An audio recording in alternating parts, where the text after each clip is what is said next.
Hello guys, magandang gabi sa inyong lahat. Nandito tayong muli at mag-New Year na. So, kamusta po ang New Year nyo? At dahil nga sa New Year, balikan natin yung tungkol dito sa flood control. Kung paano nga ba nagsimula itong anomalya na ito at kung paano ito binuksan at inihayag ng ating Pangulong Bongbong Marcos.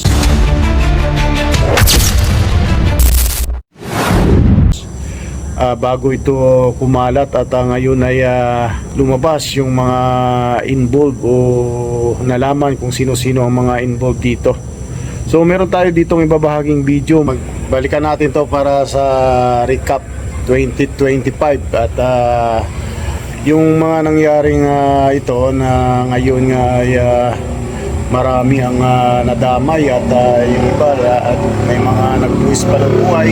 Meron pang naikulong na katulad nila Sara Diskaya at ang isang involved na sinasabing nagpakamatay na si Yusik Catalina Cabral.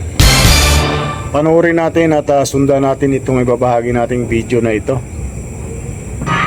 Matapos ang kalahating taon na ginugol sa pag-imbestiga sa tunay na nangyari sa mga anomalyang bumabalot dito, ano na nga ba ang lagay nito? Huwag na po tayo magkunwari. Alam naman ng buong madla na nagkakaraket sa mga proyekto. Sa mga nakikipagsabwatan upang kunin ang pondo ng bayan at nakawin ang kinabukasan ng ating mga mamamayan. Mahiya naman kayo sa inyong kapwa Pilipino. Sa ika-4 na State of the Nation address ni Pangulong Ferdinand Marcos Jr., kinall out niya ang mga nadiskobring aniyay palpak at guni-guning flood control project na lumantad matapos ang hagupit ng sunod-sunod na mga bagyo at habagat. Halos 2 linggo matapos ang SONA, opisyal namang inilunsad ang sumbong sa Pangulo website kung saan pwedeng ma-access ng publiko ang datos tungkol sa flood control project sa bansa at i-report ang makikita nilang irregularities dito. Dito rin na-reveal ang top 15 construction companies na nakakuha ng pinakamalalaking halaga ng flood control projects mula 2022 hanggang 2025. August 15 nang bumisita si Pangulong Marcos sa 2 flood control projects sa Barangay Bulusan at Barangay Frances sa Kalumpit, Bulacan. Sa Barangay Frances, nadiskubre ng Pangulo ang mga flood protection structure na hindi sumusunod sa itinakdang specifications, kabilang ang mga patong ng semento na mas manipis kaysa sa itinakdang 8 pulgada. So yung mga na-discover dito nagsimula yun na-discover ng Pangulo itong mga anomalya na ito nung ito nga yung umikot siya at siguro may mga info na rin siya na nare-receive nito kaya nagkaroon siya ng pagkakataon para ikutin itong mga proyekto na ito at marami siyang na-discover dahil nga sa kapalpakan ng mga project at yun nagtuloy-tuloy na. So ituloy natin ang panunood sa video na ito. Frances, nadiskubre ng Pangulo ang mga flood protection structure na hindi sumusunod sa itinakdang specifications, kabilang ang mga patong ng semento na mas manipis kaysa sa itinakdang 8 pulgada.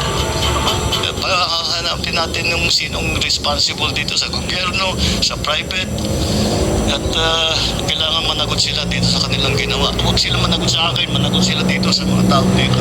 August 16 nang lumitaw ang mga anomalya sa mga dige sa Nauhan Oriental, Mindoro matapos ang inspeksyon. Nag-convene ang Senate Blue Ribbon Committee sa nooy pamumuno ni Senator Rodante Marcoleta. Unang ipinatawag ang mga opisyal ng DPWH, kabilang si dating Secretary Manuel Bonoan at ang mga representative ng top 15 construction companies. Sa privilege speech naman ni Senator Panfilo Lacson noong August 20, pinangalanan niya ang 1st Engineering District ng Bulacan bilang isa sa mga notorious sa kalakadan ng flood control projects. Pinangalanan niya rin dito ang mga dating district engineer na sina Henry Alcantara at Bryce Hernandez. Nilista rin ni Lacson ang ilang substandard at ghost projects sa Pampanga, La Union, Oriental Mindoro at Bulacan. So yan yung mga mga anomalya na nangyari sa project ng flood control at talagang doon nagsimula kaya nalaman ng publiko yung mga nangyayari na yon sa ating bansa, lalo na yung mga proyekto na kaugnay sa flood control na ito. So inisa-isa yon na yon at pinatawag at una-una yung mga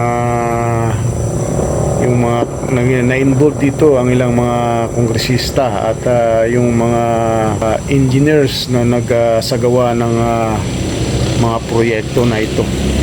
At yun nga, isa-isa naglabasan at hanggang ngayon. So yan, lalo na yung sina Diskaya. At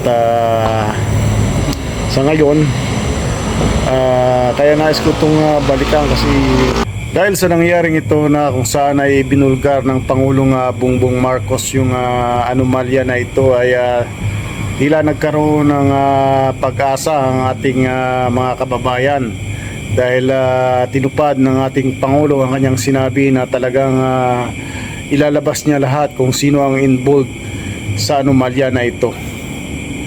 At ngayon nga ay talagang tuloy-tuloy pa rin kung sino ang kasabwat pa sa mga naganap na flood control project anomaly na ito, o kung sino talaga ang mga tunay na involved ay siyang kanyang ipapakulong ayon sa kanya.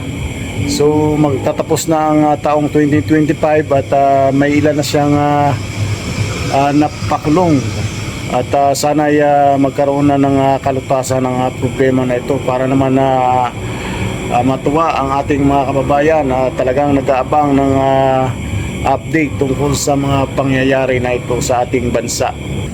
Sa ngayon talagang hindi pa planchado, talagang yung mga malalaking involved dito ay halos hindi pa nahusgahan o hindi pa tapos ang usapin dito sa anomalya na ito at marami pang mga lumulutang na mga individual na kung saan nga ay hanggang ngayon ilan at wala pa halos na naipakulong itong flood control project anomaly na ito na talagang napakalaking anomalya na nangyari sa ating bansa.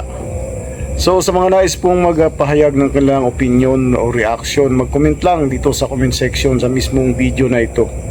Hanggang sa muli, marami pong salamat sa inyong panonood.